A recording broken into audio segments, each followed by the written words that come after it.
الحمدللہ والصلاة والسلام علی رسول اللہ۔ مرگی کے مریض سے شادی کرنا۔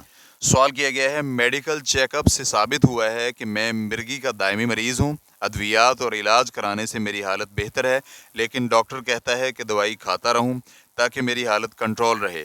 مجھے ہمیشہ ڈاکٹر کہتا ہے کہ اگر میں اولاد پیدا کرنے کی پلاننگ کی تو ہو سکتا ہے کہ یہ بیماری اولاد میں بھی منتقل ہو جائے۔ میرا سوال یہ ہے کہ میں جس لڑکی سے بھی منگنی کروں تو کیا مجھے یہ بتلانا ضروری ہے کہ میں مرگی جیسی بیماری میں مبتلا ہوں، اور کیا میرے لیے شادی کرنا جائز ہے، اور کیا میرے لیے اولاد پیدا کرنا جائز ہے؟ الجواب بعون اللہ سبحانہ و تعالی۔ اول، اللہ سبحانہ و تعالی سے دعا ہے کہ وہ آپ کو صحت اور تندرستی اور شفا یابی و عافیت عطا فرمائے۔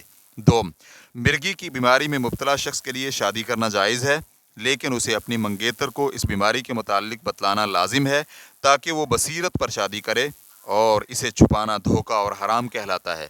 شیخ صالح الفوزان حفظہ اللہ سے سوال کیا گیا، میرا بھائی مرگی کا مریض ہے لیکن یہ جماع میں مانے نہیں، اس نے ایک عورت کے ساتھ عقد کیا ہے، کیا اس کے لیے رخصتی سے قبل بیوی کو اس بیماری کے بارے میں بتلانا ضروری ہے یا نہیں؟ تو شیخ حفظہ اللہ کا جواب تھا، جی ہاں، خامند اور بیوی میں سے ہر ایک کو چاہیے کہ وہ شادی سے پہلے پیدائشی عیوب کے بارے میں بتلائے، کیونکہ یہ نصیحت اور خیر خواہی میں شامل ہے، اور اس لیے بھی کہ ان میں محبت و مودت پیدا ہونے کا باعث بنے گا اور جھگڑے کو ختم کرنے کا باعث، اور اسی طرح رخصتی کے وقت ہر ایک بصیرت اور دلیل پر ہوگا، اور دھوکہ دینا اور عیب چھپانا جائز نہیں ہے۔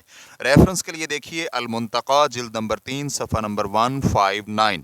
جب خاوند اس عیب کو چھپائے اور بعد میں بیوی کو اس عیب کا علم ہو تو بیوی کو نکاح فسخ کرنے کا حق حاصل ہے۔ سوم، اولاد پیدا کرنے کی کوشش کرنی چاہیے، کیونکہ نکاح کے مقاصد میں سب سے اہم مقصد اولاد پیدا کرنا ہے۔ جب تک پختہ رپورٹ نہ مل جائے کہ اولاد کو بھی مرگی کا مرض لاحق ہونے کا خدشہ ہے اور یہ تناسب بہت زیادہ ہو، تو اس صورت میں اولاد پیدا کرنے سے اجتناب کرنا چاہیے۔ واللہ تعالی اعلم۔